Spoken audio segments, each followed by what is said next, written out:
Welcome, everyone, to the Daily Fantasy Pivot on RotoCurve, which is a show aimed to teach the masses, specifically beginners, how to play the game of daily fantasy basketball, and obviously help enhance your skills.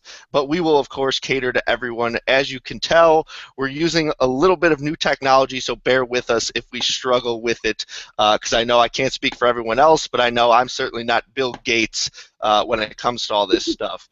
Don't forget to check out the free roll. I think it's tonight. Correct me if I'm wrong, everyone, on DraftKings for RotoCurve. You can find that link on our Twitter, on the website. If you need it, tweet any of us. Also, check out the NBA tools on RotoCurve.com. And my favorite joke of all time is, speaking of NBA tools, let's bring in Josh Collacchi, the biggest NBA tool we have.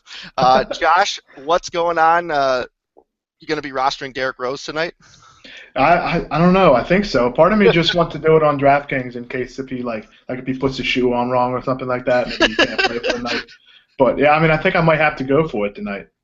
The weird part is Pau Gasol has an illness too, so good luck on non-late swap websites dealing with this Bulls team yet again.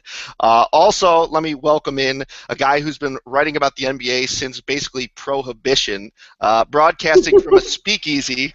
Let's bring in James, I'll just guess your middle name, Ronald McCormick. Is that correct, Jimmy? It's Edward, but it's same kind of space. Right. You know, same kind of space. Eddie. All right, well, that was at least a good guess. And then, of course, the man usually in the backwards hat, but today he's kind of switched it up. Nick, what prompted the change? Snapbacks were giving me headaches, man. Yeah, I can't do it. I actually I have a fitted hat, and I can't wear it for more than 20 minutes because I'm with you. All of a sudden, it starts giving me headaches, and I just can't keep rolling with it. Yeah, I'll rep the Seminoles tonight. Oh, yeah, Collacchi is a fan of the bucket hats for all you guys. All right, before we get into the plays tonight, are there any big injuries that anyone wants to talk about? I saw Paul Pierce come across.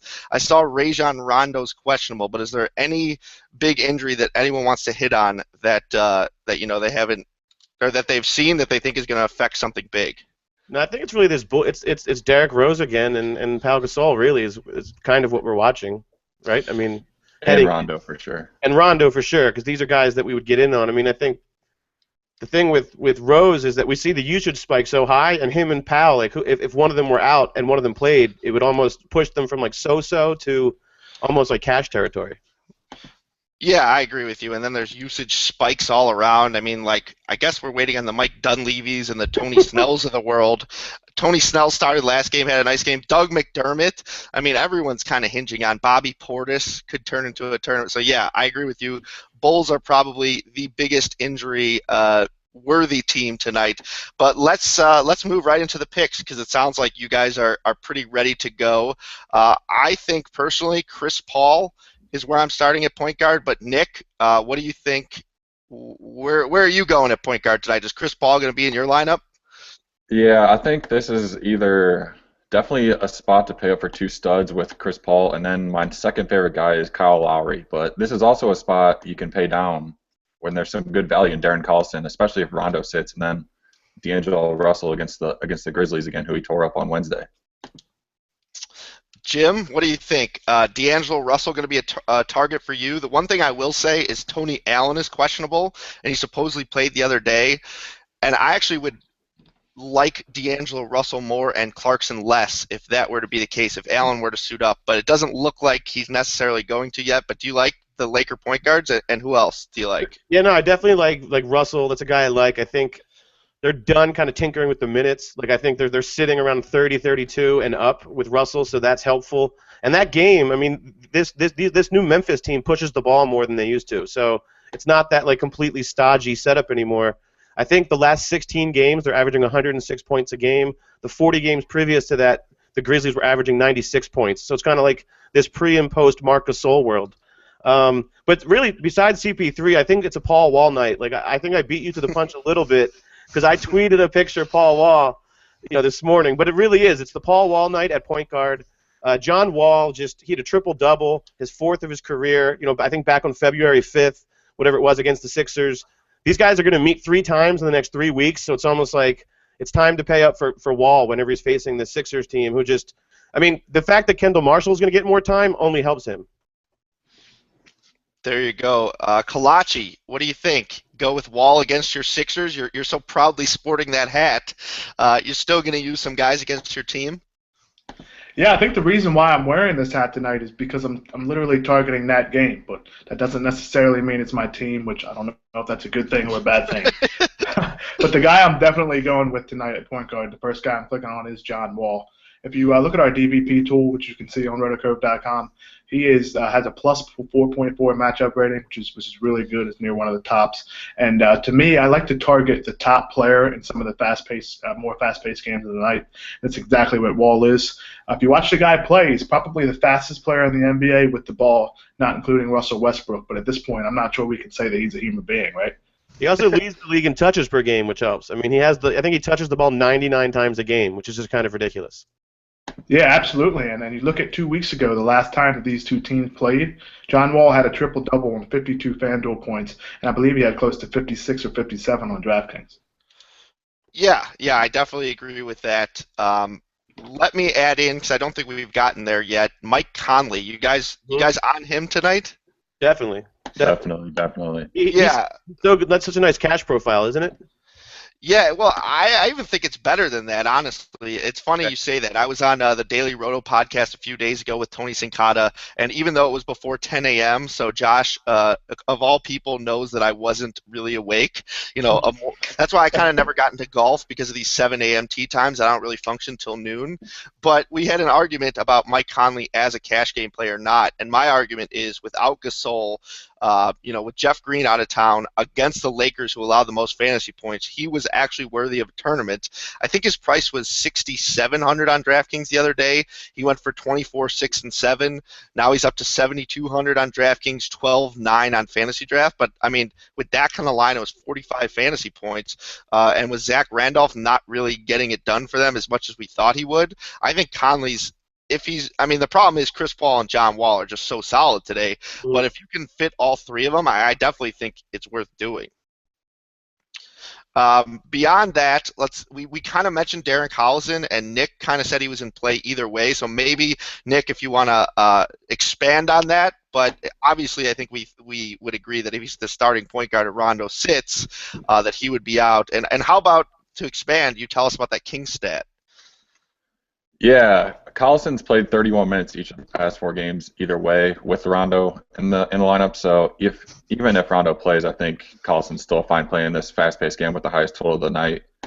Rondo, I know they share the ball handling duties a little bit, but Collison, it'd be awesome if he was a shooting guard on FanDuel, which would be awesome. But that King stat I was going to tell you about is Rondo got downgraded to questionable, and this guy on Twitter tweeted me that a Kings player who's been listed questionable has never played on the day he's been listed questionable. So that's definitely something to keep in mind if you're playing on FanDuel tonight, where the lineup's locked at 6 o'clock. Yeah, I wonder if that's true for George Karl as a whole. Go ahead, Jim. No, I'm sorry. That's just like one of the most actionable. We give out all these stats, and like if that's true, that's one of the most like actionable stats you can imagine. Just because, particularly like you said, for the sites that lock, it's like it's a good trend to try to pick up on if it's really actionable. The guy's name is Brad Altman, by the way. So. Okay. There it is. We're calling you out, Brad. You better be right here. I guess we can throw in some other names. I mean, I think Kyle Lowry deserves some serious recognition, as he's, this Cavs-Toronto game. I don't know if anyone wants to touch on this. It sounds like Jim was all over this trend. But the fact that, it's 1-2 in the Eastern Conference, and if they were ever going to get up for a game, and kind of like I deployed this strategy earlier when the Spurs were playing the Cavs, it's like, okay, their minutes are very hard to predict on a night-to-night basis usually, but when you have a game with 2 competitive teams, like, they're definitely going to extend the minutes of their best players and try to win, right? It's a super high-minute night, definitely. I mean, like, Lowry's going to play. I think you even went back and looked. Like, Lowry plays 38, 37. He's going to near 40 minutes tonight. And as we know, the way to attack the Cavs is the point guard position. It really is. I mean, they're tough in the interior and they're tough on the wing, but the way to get to them is through Kyrie. Yeah, and the good thing about Lowry is he's up there for steals in terms of point guards. He's really one of those guys that fills it up everywhere. So with the minutes is going to come production, not just points, assists. He's a rebounder. He can block shots. He's blocked at least a shot in each of the games against the Cavs this year. I don't know if you could count on that in a 2-game sample, but I mean, I think Lowry definitely deserves consideration. I was off Jordan Clarkson. We mentioned that, but now with Tony Allen questionable again, I think he's okay. And I kind of want to mention Dennis Schroeder, who's kind of been outplaying Jeff Teague. And I think, some people be on Teague, especially if Derrick Rose sits out. There might be some Aaron Brooks and some bad defenders at the point guard position. But I think Schroeder for less money is probably your better bet. Does anyone have any feelings on the Atlanta point guards? I like Teague a little bit more, honestly. Okay. He's been steady. I think Teague's been steady for a month, but if you're playing GPP, I would easily go Schroeder just because he's the one who has the 50-point. He just did it a couple nights ago. He's the one with the real ceiling. Yeah. I mean, Teague still has that ceiling too, don't you think? I mean, he went for 50 2 Right. weeks ago. I think also maybe people are off Teague because that one bad game, with that 15-point game a couple nights ago. But Yeah, he got hurt that game. so people might be off of him. That might be a low ownership play, but I don't know. I think I like the blonde-haired German guy more.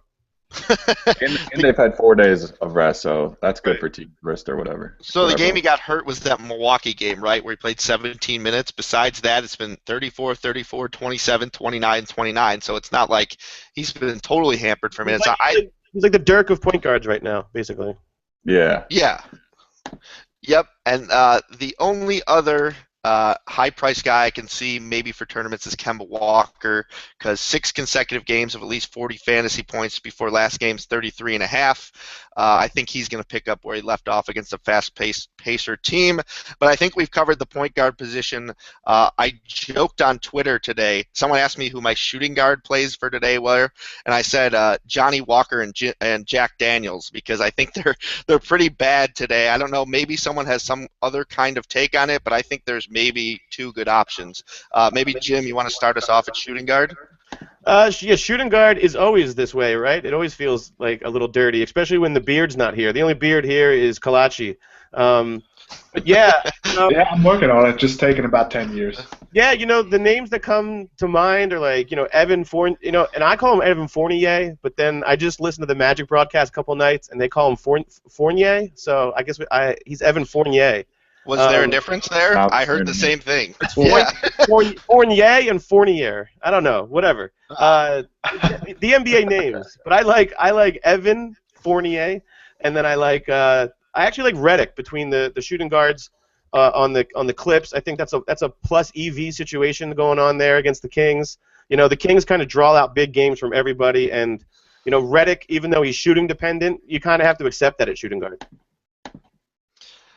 Collacchi, any thoughts or any comments on his comment on your beard? Well, I mean, my beard has taken about 40 years to grow, unfortunately. But I'm actually going to agree with him. I like Evan Fournier. Evan F. Just don't Google him. Just Fournier. Don't Google. Yeah, just don't do that. Yeah, I like both of those shooting guards actually from the Orlando Magic, between Oladipo, who it might be Ricky's favorite player in the history of any sport, and I also like the combination of the two in GPP. Simply because the two of them have been playing an absolute ton of minutes. They both have good matchups tonight, although I think Fournier has a little bit less of a matchup, as Carmelo is actually, I know this sounds weird, he's been playing good defense this year. It hurts to say that. That might just be the advanced metrics speaking. But the Knicks have actually been decent against 3 forwards, and that's exactly what Fournier plays. But another pair of teammates I do like, Jim touched on it a little bit with Redick, I do like Jamal Crawford as well. Now, guys, we saw his price on DraftKings. What was it, $5,700? Yeah, it's a big gap. Yeah, I don't think I can pay that, but on FanDuel, he's a little bit cheaper. I definitely think I'm going to be able to target him against the Kings, who allow the most 3-point shots to any team in the NBA. Yeah, I got Crawford at 11.4% of your budget on DraftKings, 10.5 on Fantasy Draft, and 8.3 on FanDuel. Although I must admit, it was very hard for me to concentrate while you were just talking. I almost didn't hear a word. My dog was vomiting in the background, and I was trying very hard not to yell at him. So there's Is that my fault? Did he not like my plays? Yeah, I think he heard you guys talking about Fournier, and he had Googled He it. Googled it. So he started vomiting. But Nick, if you want to comment on a shooting my guard play, God. since I tried my best to pay attention. I think I'm going to go with consensus here. Fournier is the play at shooting guard. It's just too cheap on FanDuel for sure. 5,500. He's met 5x in 8 straight games, and his price isn't going up at all. And I like Wes Matthews tonight for the Mavs. It seems like his game's coming around a little bit more after the All-Star break. After he got some rest, he tore his Achilles last season. He's shooting the ball a lot better. He's taking more shots after the break. The Nuggets just don't guard guards well at all, and he's shooting 44.4% from 3 since the break and 46.4 from the field. So I like that play if you're looking for someone to punt. Yeah. I don't think a name that hasn't been brought up yet. It pains me to do it, but Kyle Korver had scored double-digit points in 1, 2, 3, 4, 5 consecutive games before a dud the last time out. Without Jimmy Butler, I think is a different Bulls defense as a whole. I really don't. I mean, Etuan Moore's okay if he's covered him, but I really don't. Just think the team defense as a whole struggles. So I think Korver at 4,300 on DraftKings, which is really cheap for him, could get it done there. I think Bradley Beal, sorry Collacchi if you brought him up, again, was having a hard time paying attention, but he should play around 30 minutes, which against the 76ers should be enough to get it done. All right, let's move on to small forward, since I don't think we have much more to say about shooting guards. But before we do, does someone, I think we've kind of overlooked this fact because we've been doing this for so long, but does someone want to take how you calculate value? Because when we say 5 times value and a guy's salary on DraftKings is 3,000, wouldn't that mean that he needs 15,000 points? How do we calculate value? Someone want to take that? Yeah, I'll take that. I think the first thing that you want to look at is a lot of people will talk about 5 times value as being the kind of benchmark. And basically what that means is if a player costs 10,000, you're looking for 50 fantasy points. You would take the first 2 digits and multiply them by 5. Or if a guy didn't have a 1 and a 0 between the rest of the price, you're looking at the first 2 digits either way. Now, if a guy is 5,500, you would multiply 5.5 times 5, and you're getting 27.5. Now, if you look at certain sites and you see these guys scoring a ton of points, like 314, 326, you're wondering that's not exactly what 5 times salary is. The way we use 5 times salary as a benchmark is because that generally brings you to 250, which used to, and it could be a little bit different now, cash most of the time in cash games. Now, myself, I like to target close to 6 times value because that means you can look at... Which site? Either one, really. I mean, I think that on DraftKings, 6 times salary, which you have $50,000, so 6 times salary would be 300 points. I think that's a good way to target because even if you miss that, you can still get close to 260, 270. Now, with that being said, that does change some things because if you're looking at a guy that costs 12,000, 6 times value for 12,000 is 72 points, and that's a ton. Yeah, and I don't play FanDuel a lot, but I'll go over. I think usually 3 times value is good for fantasy draft, at least in cash. For tournaments, it's more than that. But I think for your punt plays, you want more. So then, when you spend up on these guys, if they get you 50, 60, 70 points, it's good enough. If you could find that punt play that goes for 4 times value. I think DraftKings, what do? We do 6 times for tournaments. And what do you like on FanDuel, Nick or Josh? What do you use for cash? 5x I want out of cash. That brings you to 300. There you go. On FanDuel. Okay, so there's kind of an explanation for that. I think we've overlooked it the first few times because, again, it's like 8,300, 6 times value. What do you do it? But that's an explanation. You take those first 2 digits. Now that we've cleared that up, let's go to small forward. I've been waiting for this all day. Who wants to be the first to say a nice thing about Mike Dunleavy? I think there's going to be silence here. I'm not sure. Nah, I'm with Ricky. I'm with Ricky tonight. I like Dunleavy. Mike Dunleavy Sr., maybe. Go ahead, Nick. I really do like Dunleavy. I mean, his minutes are been up in 5 straight games, and he's finally over that back injury. And especially if Rose is out, I mean, he's going to have to be like the second scorer probably, maybe the third behind Etuan Moore, but at least top 3 for sure. I mean, he's shooting the 3 ball well. He's getting more minutes. He's a spacer. At 3,700, all you need is like 18 points, and you'd be happy. I'd be thrilled with 18 from Dunleavy. And he put up 20. He's put up 20 in back-to-back games.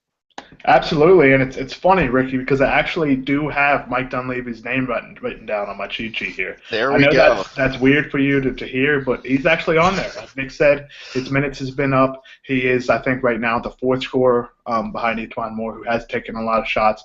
I know Ricky feels a certain way about that guy, but it's just the truth. I mean, behind Etwan Moore and of course the two between Powell and Derrick Rose, you're looking at a guy that's going to take between 8 and 11 shots. He can shoot the three a little bit. Now, I'm not sure if he was as good a player as his dad was, but he's still worth using at 3,700, I think, definitely. And now you, before the show, said that small forward was a fantasy wasteland today, which probably is why you have Dunleavy on your list. But we'll chalk that up to an exception. Who else do you like at the position? I like Matt Barnes, actually, and I'm sure the rest of us will agree. Now, the first thing when it came up this morning, it's on a Friday. Normally, they're big slates, so you don't necessarily want to chase guys like Matt Barnes, who isn't normally considered a top-tier fantasy option. There's another phrase in the industry in DFS called chasing points, which, of course, we all know what Matt Barnes did the other night. We had 39.6 FanDuel points. He had well over 40 on DraftKings, and it just kind of feels like we're chasing a high total. But I think you're going to have to look at Barnes tonight, especially in cash games, because there really isn't that much to look at small forward unless you're just paying an astronomical amount for a guy like LeBron or Carmelo. But the reason why I do like Barnes tonight is, of course, he had that big night the other night, but the Lakers are poor against small forwards. If Tony Allen is out, he's going to get a boost in minutes there as well. And the one thing about Matt Barnes is he can rebound, he can score. He used to be able to get steals a lot better when he was younger, but he still has that defensive upside as well. So you're looking at a guy for mid-price that can kind of do a little bit of everything. And as you saw, he did that to have that upside to score over 20 points the other night. Yeah, but I will caution he shot 64%, so I don't think any of us are expecting exactly that kind of night, the 25-8 kind of night. But I still think that we think at 5,400 on DraftKings, 9,800 on Fantasy Draft, and 5,000 on FanDuel. That's a fair price for him, right? Yes, Yeah. 6x is really realistic. Not realistic, but it's within the wheelhouse of all of his outcomes. Yeah. Jim, you had mentioned Carmelo Anthony. I know you like his skill set improvement this season. Are you rolling with him, or is there anyone else that we haven't mentioned? Yeah, I just think he's the volume's there lately in terms of the field goal volume is there lately, and what's been buoying like kind of nice nights, even sometimes when he's not like driving the offense, just shooting it all the time. He has a career high assist rate, and I just like this matchup. There's no one really in his way here in terms of a stopper on the Magic, and I just feel like they're going to funnel the offense through him, and it's not it's a positive situation, and like Josh said, it's a wasteland. He's got the second or third highest ceiling tonight. Maybe he's right there with George, really, and I don't think as many people will be on him, as obviously James and George. Yeah. Well, I kind of am meh on Paul George. That's literally what my notes have with him tonight. MEH, all three words. There you go. Yeah, MEH. That's what I have on Paul George. I'd rather spend on Carmelo. Again, that increase in his skill set, the fact that Porzingis has been kind of, I don't want to say struggling lately, but he hasn't been quite the same dominant force. I think Carmelo Anthony gets it done tonight if you're going and paying up. For a mid-tier, I kind of like Rudy Gay. Yeah. In a matchup against the Clippers, he's played 36 minutes in 4 consecutive games, and that's including Caspi coming back from getting his molars removed or whatever the hell he was doing at the dentist. But Rudy Gay, he's a scoring threat, quite obviously. I think against the Clippers, he's going to push 20 points, and he's going to do enough in the other categories that he should provide you enough value. And then for tournaments, if it turns out it's one of those games maybe where Cousins gets frustrated. I know he got tossed in a game against the Clippers earlier this year. Maybe Gay steps it up 25, 30 real points, and then you got yourself a tournament play. He's only 6,500 on DraftKings, which where it's been recently, I've been kind of uncomfortable using him. He's been around like 7,000, and Collacchi agrees that like with these pure scorers, you don't want to spend that much unless it's maybe an outlier where the guy is averaging 30 points a night. But I think at 6,500, I'm comfortable. I'd rather pay for him than Gallinari. Does anyone like anyone else that we haven't mentioned? Maybe Jeff Green. Maybe you like Gallinari. Just any more thoughts on the small forward position? I think I like. that whole tier is kind of similar. Parsons, Gallinari, and Gay, and I would just take Gay because of the pace and the points. And honestly, what Nick brought up earlier, I would speculate with the Rondo thing too. Just in terms of that's going to drive the ball more to Gay as well. And on Gay, he's playing a lot more of the power forward spot, so he's getting more boards, which is why his price is kind of coming up because he's getting more rebounds. He's 7,100 on FanDuel, and I'm still a little leery of that price, but I think I could be comfortable with it tonight. There you go. So shooting guard, small forward, kind of thin, but I don't think we're going to have a lack of words to say about power forward. So let's move on to that. Nick, I know DeMarcus Cousins is a center where you're used to, but are you using Boogie, who's listed as a power forward on the other sites, or are you going down the line with, I guess there's like 10 other names. Let's just hear who you're using at power forward tonight. Oh, I like Boogie Cousins at center on FanDuel tonight, but I'll let you guys talk about him when you want to talk about power forward with your other sites. But I like Paul Millsap tonight against the Bulls a lot. I like him a lot. The Bulls aren't rebounding; they're not stopping anyone. Their defense is pretty much non-existent right now. I mean, everyone's putting up points in them, over 100 a night. I love Millsap. They've had a ton of time off, 4 days off. I think this is a great spot for him. Collacchi, go ahead. I actually agree 100% on Millsap because he's one of these guys that's been very consistent at a higher price, and his price has actually dropped. I know he hasn't been around 40 almost every game, but he still has that consistency. He still has that high floor. He's one of the better bigs in the game, considering the fact that in terms of production and stuff like that. And like what Nick was just saying, the Bulls struggle to rebound. They can't really guard bigs at all. And actually, if you look at our projections, which you can sign for free on the site as well, he's actually the second highest projected power forward for this slate. So that's another thing to take a look at. And the other thing we have on the site too is consistency tools, and we talk about it all the time. That guy's always in the top 5 because he just continually gets 35 or more fantasy points, and that's what we want to look for in cash games. Who are some of the other consistent players that you look at, by the way, just as long as you brought that up? Besides Millsap, who are some consistency targets on a nightly basis? There, if you go over to the site, you can have it up here now. It's under RotoCurve.com/NBA consistency tool. You can find it on the NBA Hub as well. But basically, what it does is it takes their guy's current price on DraftKings and sees how often they reach 6 times value, 5 times value, more than 3 times value as more of a floor, and it shows different things that you can use to kind of help towards your lineup. Now, guys tonight that have that top rating, the number one guy in consistency tool is Kyle Lowry. He has a cash rating of 80%. Wow. He has a 5x value, which his current price tonight is $8,400. He's hit at least 5 times value, which at $8,400 times 5 is 42, I think it is, quick math. If you use that metric, he means that Kyle Lowry has had at least 42 DraftKings points in 54% of his games, and that's an excellent number. Considering he has an excellent matchup tonight, that would mean he's definitely a consistent play. There you go. Any other thoughts at power forward, or is it only Millsap for you tonight? The other guys I'm looking at, I actually have a bunch of guys written down, as I'm sure everybody else does, like Zebo, Aaron Gordon.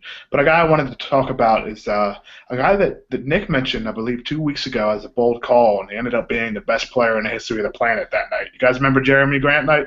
Mm-hmm. Yeah. Yes. Especially that first quarter. That was unbelievable. But I'm actually going to go back to the well tonight, and I do like him. I'm going to explain why. Both of those power forwards for the Sixers, Nerlens Noel and Jeremy Grant, I think are going to play a lot of minutes because in fast-paced games, Jahlil Okafor, Big Jaws, we like to call him, isn't up to par in terms of his ability to run up and down the floor. A lot of people have said that there's been mentions about him being in shape. I know Brett Bound has mentioned it. But when he doesn't play, that puts Noel at center. Jeremy Grant plays a lot of 4, and he can play some 3 as well. And if you look at what the Wizards have allowed to 3s and 4s this season, it's not very good, so that makes an excellent play for him. Now, considering his minutes aren't guaranteed, I would only use him as a punt. But I think if you can do that, you can afford those 2 top point guards like a guy like Wall and Lowry or Chris Paul. So he's a punt for me on FanDuel especially. Well, there is a little bit of breaking news, if you want to call it that. Update, TJ McConnell will only play limited minutes tonight. So I'm sure you guys probably got to rush and change your lineups with only limited minutes from TJ McConnell. I know we didn't even mention Ish Smith. I don't think any of us are really don't have to. Yeah. Yeah, maybe with the few extra minutes, he gets it done, but even then, we mentioned Jim mentioned Kendall Marshall playing more, so I don't know if that affects anything. Jim, you got any thoughts on either McConnell or the power forward situation? I'm gonna assume it's the power forward situation. Yeah, we're gonna focus on that.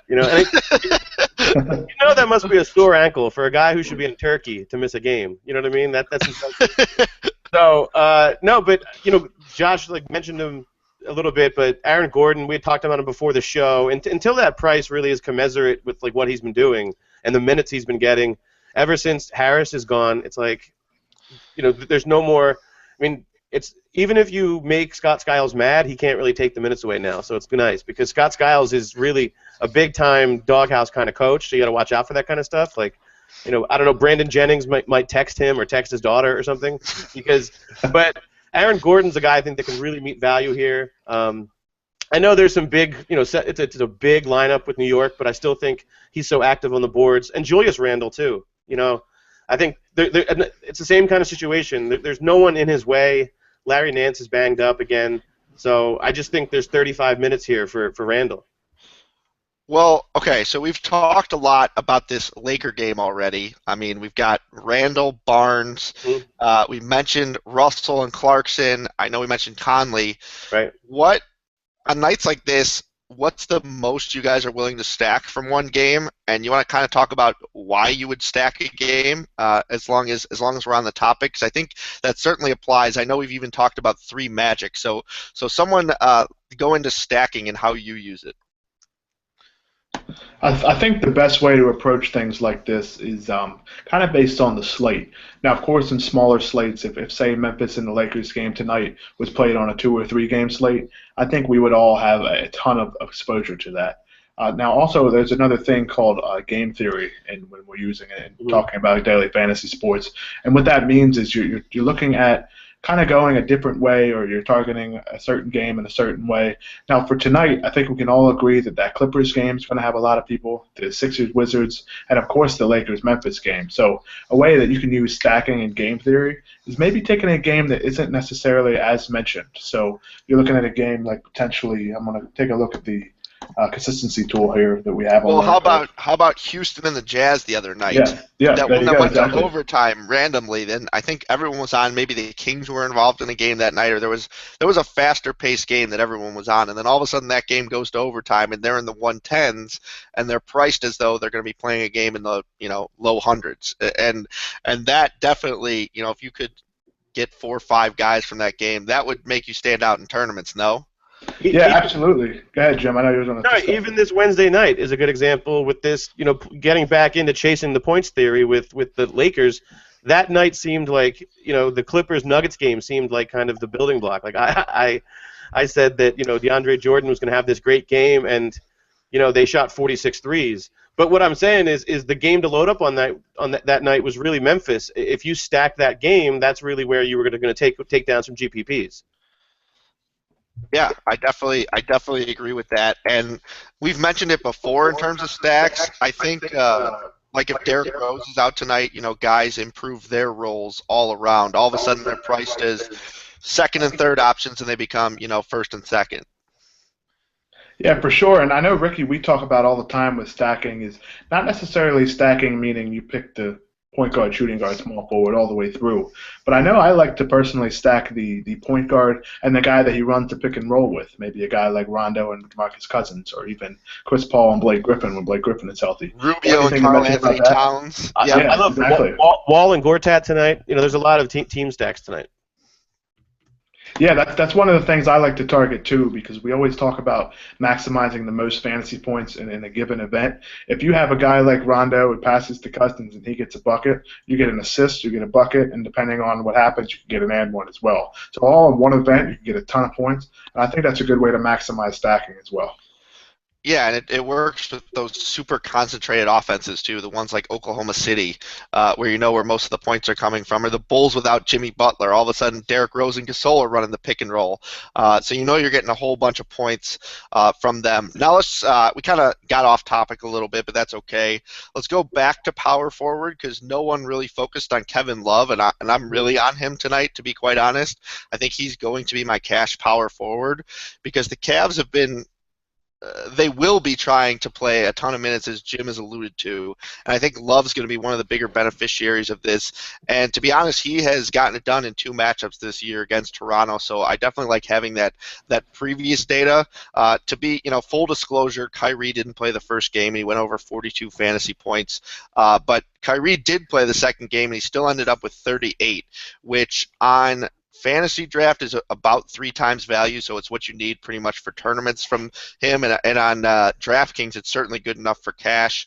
I think Love's going to play, 35-ish, maybe even a little more minutes. And we know that his role's been kind of improved since Tyrone Lue's gotten there. So on paper, Toronto allows the 4th fewest fantasy points to power forwards, but Love's not really your, back down in the post kind of guy. He can do a whole bunch of different things, including the outlet pass. So I really like Kevin Love. I think he flirts with the 20 and 10 double-double tonight. No one's really gone on JaMychal Green. I thought you guys kind of would. He only played 25 minutes the other night, but the Lakers, not the greatest rebounding team, not the greatest defensive team.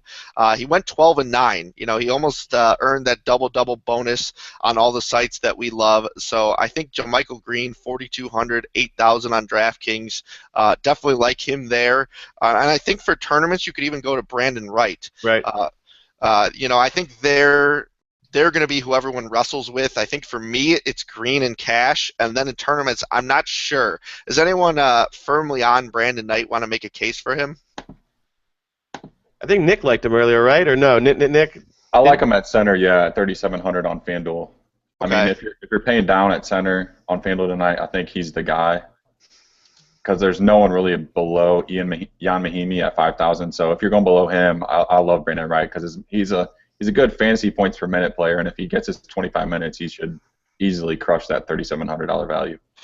Yeah, and for his career, what I like about him compared to Green is he's almost a fantasy point per minute when he plays. I know he came back and he played a few minutes and he was, not very effective in them, but for his career, if Brandon Wright's going to play extended minutes, he's going to produce, points, rebounds, blocks, that kind of thing. So even if, he doesn't go 25 minutes like Green did, he still in 20 minutes can get you 20 fantasy points, which is pretty good. I think Nerlens Noel, who we kind of skimmed over, has a high floor. We talked about him before the show. I mean, any given night, he's a double-double with, 5 combined blocks and steals kind of threat. The fact that Collacchi says that Okafor doesn't play that much in high-paced games definitely makes me like him because I know he's definitely fit for them. Sometimes they'll be, running it up. They'll dish it to him at the top of the key, and he's actually a pretty good passer. So he can get it done driving to the basket. I don't know if they're going to start Keith Morris.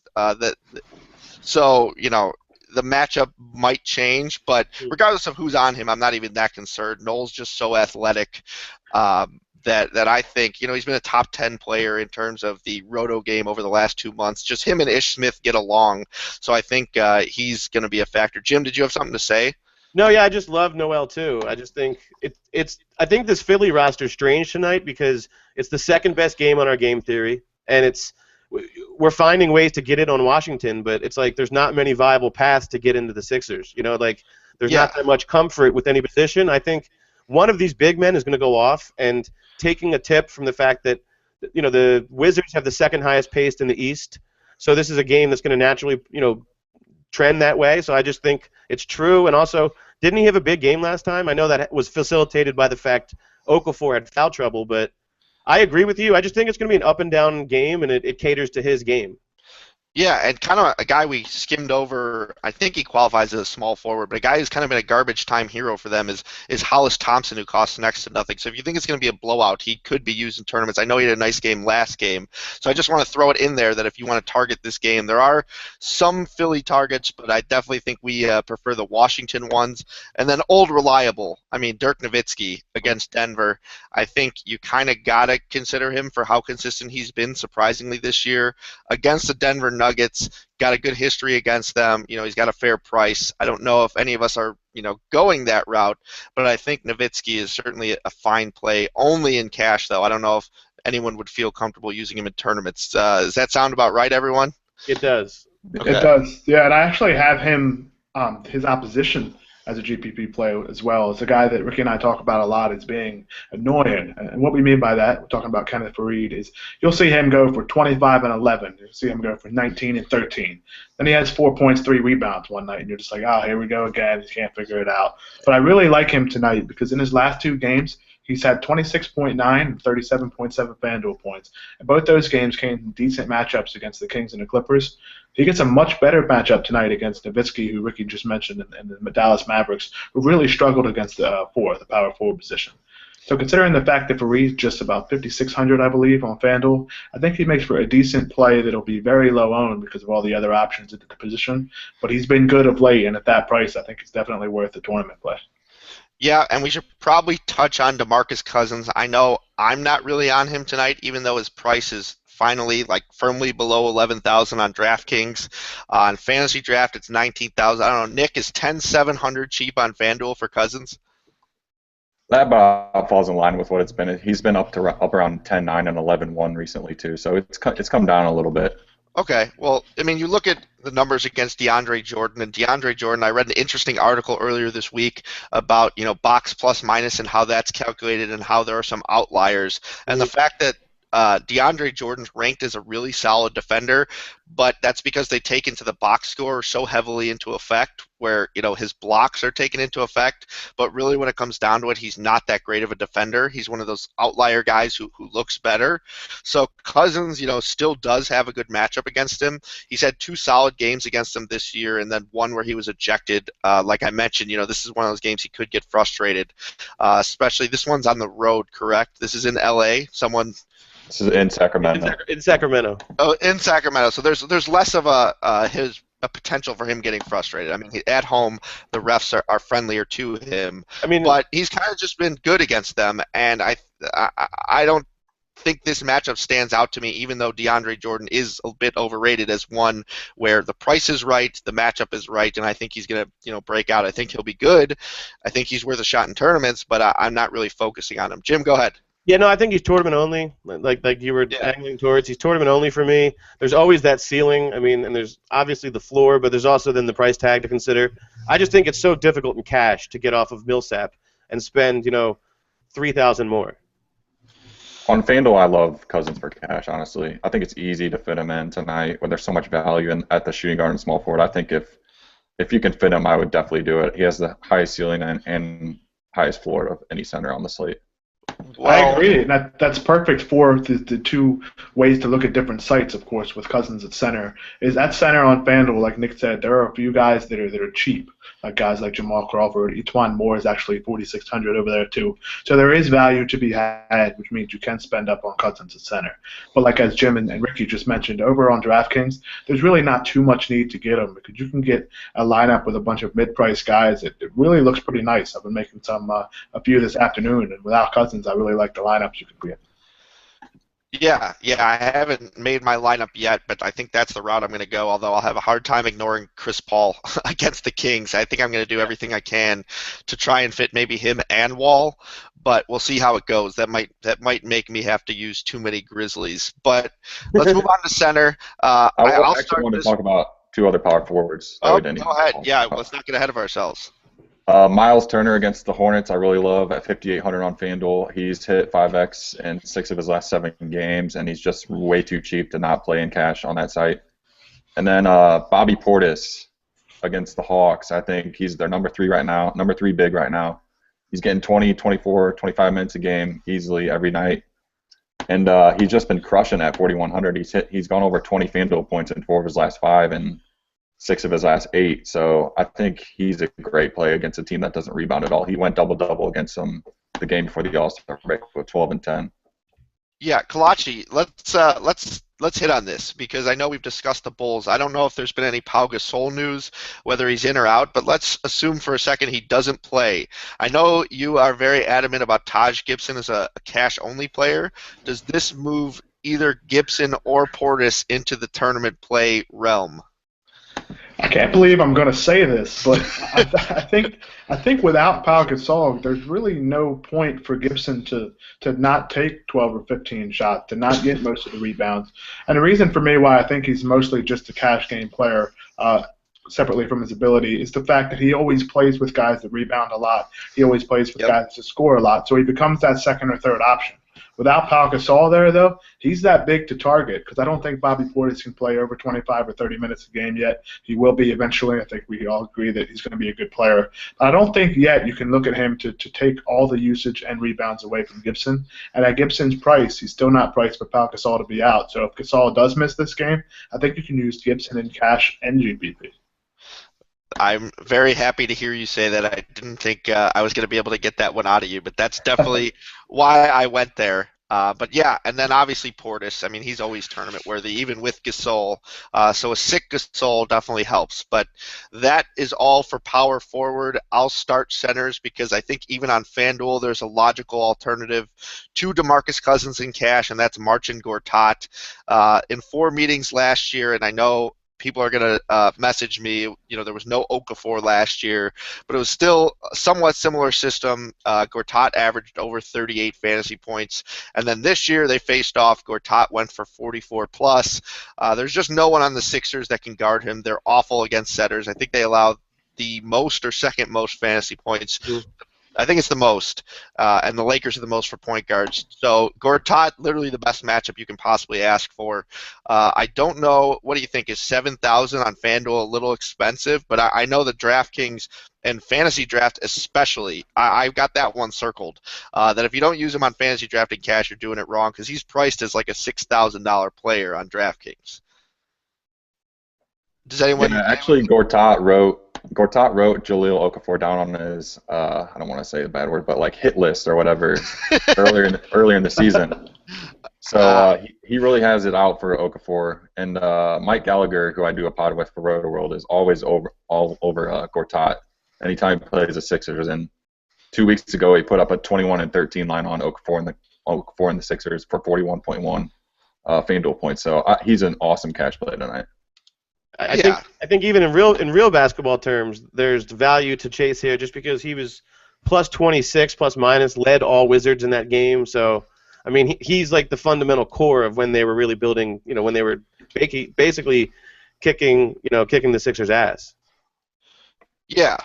I think Gortat, we're definitely all on board with that. I'm curious to see who's on board with Nikola Vucevic. This is kind of my thought with the Magic. They had a difficult game last night, so I don't know, can they get up for tonight's game? But Vucevic is one of those guys who's been good on back-to-backs, and against they're playing the Knicks tonight, right? Just so I don't screw this up. Yep. It's 22-12 and 26-9 against Lopez, over 41 fantasy points in each. But that's kind of the reason I like Melo, is because I think this team might be a little tired. I know Melo's got an inch on Fournier, but of the guys who show up on back-to-backs, I think Vucevic is going to be the one they need to score tonight. Do you guys have any interest? It looks like FanDuel, his price might be more than you're comfortable with, but DraftKings 7,700, Fantasy Draft 13,900. Does anyone have any interest in Vucevic tonight, or is we? I definitely do. Yeah, I like Vucevic. He's a high offensive floor, right? I mean, I think he shoots 15 times every game. He's done it like 10 or 11 games in a row. So you're going to get your offensive game, and the back-to-back thing. Like I agree, it's not a huge factor for him. Yeah, so I think Vooch is solid. I worry about DeAndre Jordan tonight, and I kind of do anytime against DeMarcus Cousins, but you're paying up a lot for Jordan. I know he gets the rebounds, but in Sacramento, where Boogie's going to get the calls, I think you have to save Jordan for tournaments only if you're going to use him, because I think there's a good chance that him or anyone else they throw at him, might be in foul trouble. Maybe even Cole Aldrich, if you're speculating, could be a tournament play with Jordan in foul trouble early. Does anyone have any qualms with that? No, I actually like Cole Aldrich as a player. I know it sounds weird. We talk about it all the time, but when he's on the floor, he just kind of produces a little bit. I know there have been some realms that he doesn't necessarily like the game of basketball, and I don't know how you can be in the NBA and not like basketball. But when he's on the floor, he just seems to be productive. So if Jordan gets into foul trouble, I mean, why not, right? Jim, you agree? I do. I mean, I think he makes really nice, like, mean faces. He makes like scowls, but I don't know if there's any plus minus rewards for that. But a guy that I'm actually on, kind of in this a little bit cheaper on both sites, and really just like the minutes have been awesome, is Al Horford.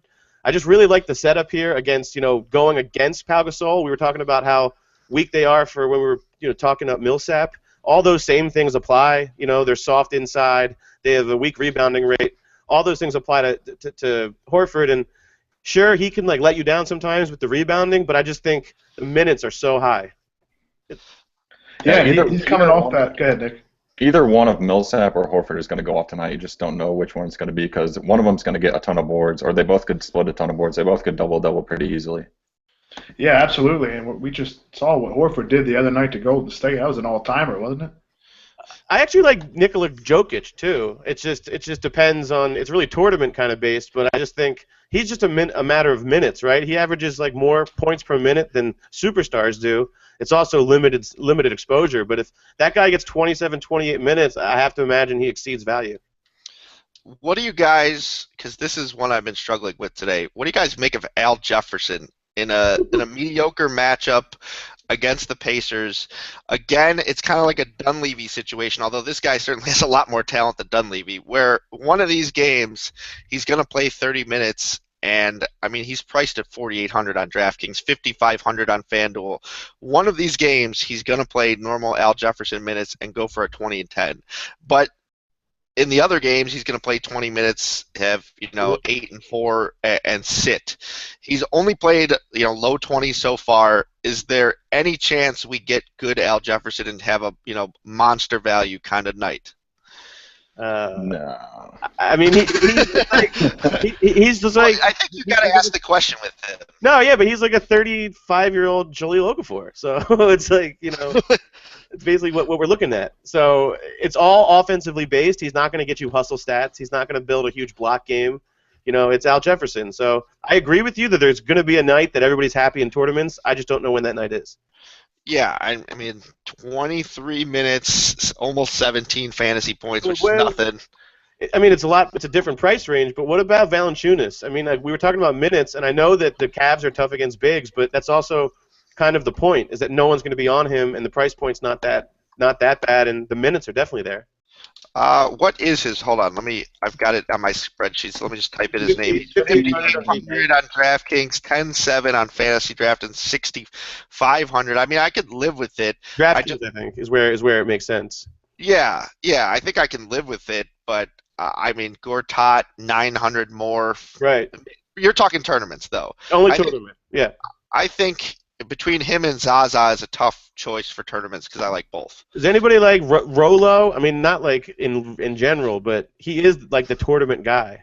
Yeah, and he's coming off a bad outing. I think he's another one where I think this Orlando team might be a little tired, and I think some of these Knicks options could be decent. And kind of a guy we strolled over was Langston Galloway. There have been rumors about Calderon getting benched, and let me bring up Galloway's numbers because I know that popped out to me last game. Right after 17, 6, and 4 in 29 minutes, the game after they said that Calderon might be benched. He wasn't benched, but do we have any interest in this guy at all? No, I don't. I'm just throwing it out there. No. I think if you're gonna get cute at not in Langston Galloway, but I think if for center, if you're getting cute, maybe Joffrey, but I like Jan Mahimi. There you go, Jan Mahimi makes sense too, but I don't think you need to save too much money at center just because there's it's kind of like power forward. There's some really bankable guys in that middle tier. Yeah, you're going to have to pay somewhere, so might as well do it at center tonight. Yeah, does anyone have any other words on center, power forward, any of the positions that we missed before we get to the bold calls? I actually just wanted to touch real quick on Vucevic. I was looking at his numbers, Ricky, when you were talking about his success on back-to-backs, and these are his FanDuel point, and actually you can add a few more for DraftKings points if you play there as well. On back-to-backs this year, we have 38, 36, 41, and then we have 41, 36, 40, and 56. Now, that's all incredible. I am missing 2 games there, but in those 2 games, he only played 17 minutes and 13 minutes, so he may have gotten hurt. He may have left earlier. Maybe there was a big blowout. So when the game's close and he gets minutes in back-to-backs, the guy has been incredible.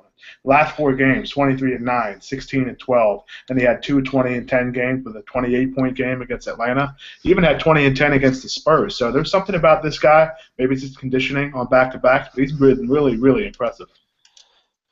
Yeah, I definitely agree with that. I think we're all on board with Vucevic. I think Magic are one of our favorite stacks of the night. If I'm following closely enough, I know we mentioned at least four of them.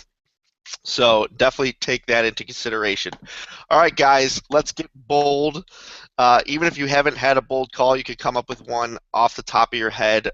Did anyone have one prepared I got that one. wants to start? Go ahead. Rudy Gay outscores all three of LeBron, Carmelo, and Paul George tonight. Woo! There you go. Oh, I Rudy like that Gay, one. I like the that big one. three. Wow, that one's nice. I like that. Josh, do you have anything prepared?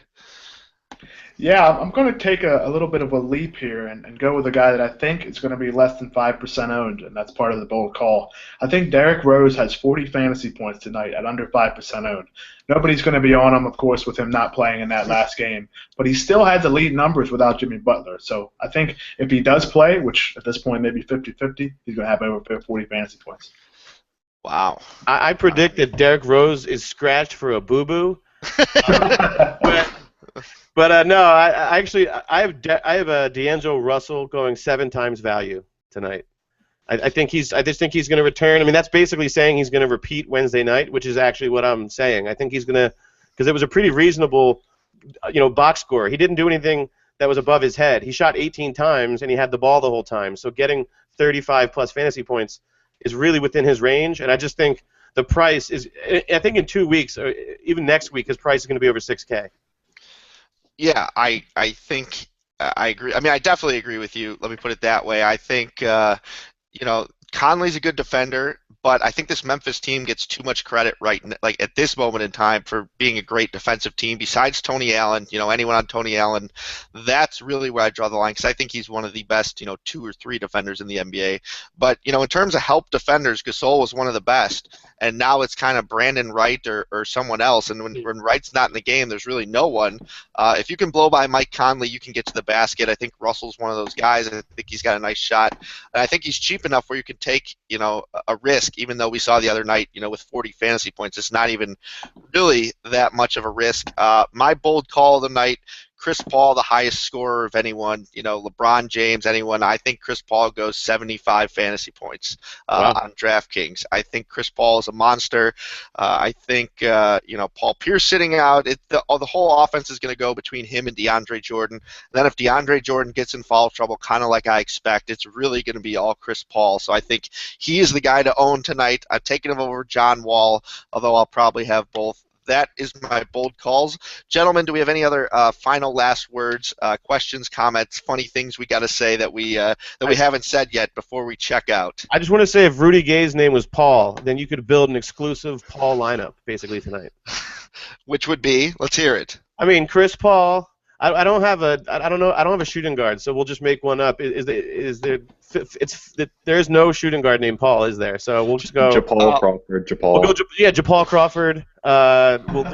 We'll do Paul Millsap, and then Paul George. It's just a night for Paul. Yeah, Paul and Wall. It's just so perfect. And if Rose is out, maybe even Powell. So. Yeah, I mean, he just forgot the L there, so he's technically Paul. I mean, actually, ESPN tweeted me out yesterday and said Jim McCormick's top play is Pau Gasol. So, and if we're going TMZ lineup, we could even start RuPaul or Paul Rudd. Okay, there you go. Paul Newman is not eligible tonight, so. There you go. Paul Newman not eligible. Everyone, do not forget to check out the free roll tonight. Where do we find that link, Collacchi? It's actually right on a lot of the pages on RotoCurve. If you go to the NBA tools, it'll be on the right side. So it's also rotocurve.com/free roll. RotoCurve.com/free roll. Put your Pauls in the lineup. Japaal Crawford. If a guy named Paul wins the free roll, I think it's just Nick came through with the clutch assist there. and Japaal Crawford and assists don't come up very often. Yeah, just gonna say that. Yeah, the top assist duo in the NBA is Chris Paul to JJ Redick. Japaal Crawford not usually included in that. What else? You can find your NBA tools on rotocurve.com. Collacchi, king of the tools. If not, stay updated with our articles. I do the rotations. Jim does what, 20 a week, 40 a week? I have one tomorrow. We'll have a breakdown for DraftKings. So come hit us up on RotoCurve tomorrow, and I'll probably be in the chat room as well. There you go. Yeah, I'm in the chat room now for anyone who wants to talk. Until then, I think that's it for the Daily Fantasy Pivot. Thanks and good luck tonight. Peace.